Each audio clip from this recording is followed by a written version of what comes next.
Mga biktima sa gibansagang Pamplona Massacre ang misaysay sa ilahang makalilisang nga kasinatian.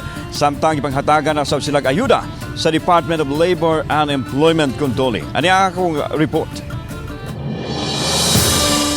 Labas pa ang samahan pinusilan nga nihaguman ni John. Dili tinuon niyang ngalan siyang aping og kamot human maigo sa bala. Nasayran nga niagi ang bala siyang babaog nilapos sa iyang aping og naig-usab ang iyang kamot. Lakip si John sa niadto sa balay ni Negros Oriental Ruel Digamo aron mo kuha og ayuda. Nung medyo kumalma na, tumayo ako.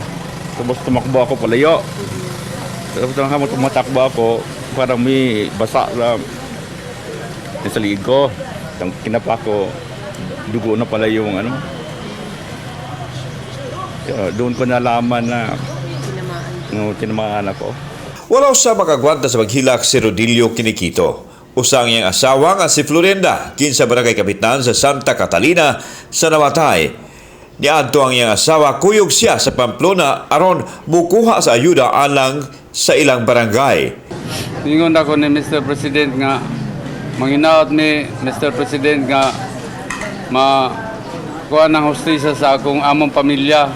Nalakip silang John ug Rodel sa 21 ka mga tao nga nabiktima sa Pamplona Massacre nga gihatagan og ayuda sa Department of Labor and Employment Control. Ubos sa Dole Integrated Livelihood Program, gihatagan ang mga pamilya sa mga namatay ug nasamdan og bigasan package.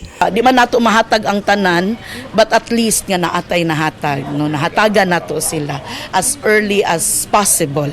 Kauban si Marlon Milgaso ug Alfonso Bliss. Alan Domingo, Balitang Bisdak.